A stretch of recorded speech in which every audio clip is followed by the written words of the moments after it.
पहाड़ों के बीच बसा एक छोटा सा गांव था जहां सुबह की धूप सर्द कुहासे को चीर कर आती थी। एक युवक, अमन, रोज सुबह खुद से वादा करता कि वह कुछ बड़ा करेगा, लेकिन आलस्य उसे घेर लेता। गांव की एक पुरानी घड़ी उसके कमरे की दीवार पर टिकी थी, जो समय के महत्व को दिखाती थी। अमन की माँ उसे रोज देखती और चेहरे पर हल्की मुस्कान के साथ कहती, समय को बर्बाद मत कर बेटा। अमन की आंखों में एक अनकहा संकोच था, जैसे वह खुद से कुछ छुपा रहा हो। एक दिन बरसात के बाद के धुले हुए आसमान को देखते हुए अमन ने सोचा, क्या वह कभी अपने सपनों को पूरा कर पाएगा।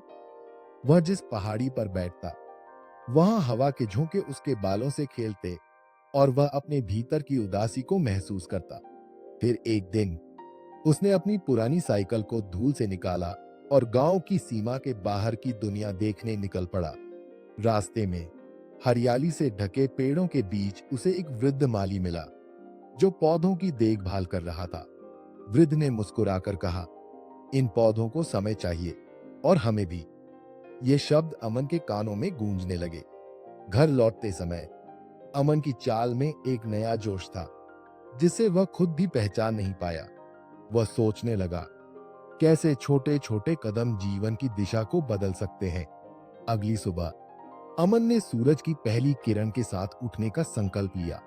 गांव के लोग अब उसे मेहनत करते देखने लगे, तो उसकी मां की आंखों में संतोष झलकने लगा।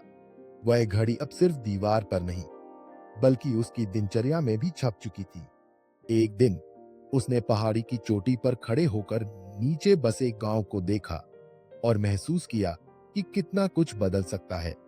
वह अपने आलस्य को पीछे छोड़ चुका था और हर दिन एक नई सीख की ओर बढ़ रहा था। अमन के चेहरे पर संतोष की लहरें दौड़ने लगी, जैसे वह एक नया रास्ता खोज चुका हो। बादलों के बीच सूरज की किरणें जब उसकी आंखों पर पड़ती, वो नए सपनों की कल्पना में खो जाता। अमन ने समझा कि हर छोटी कोशिश का भी एक गहरा अर्थ होता है। जीवन ने उसे आलस्य से उठाकर प्रयास की ओर ढकेल दिया था। वह वापस गांव लौटा तो वहां के लोग उसके भीतर के बदलाव को देख सकते थे।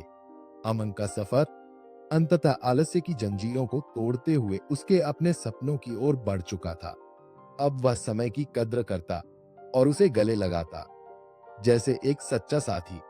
जिंदगी ने उसे एक नया सबक सिखाया, आलस्य को हराना ही सच्चे संतोष का रास्ता है।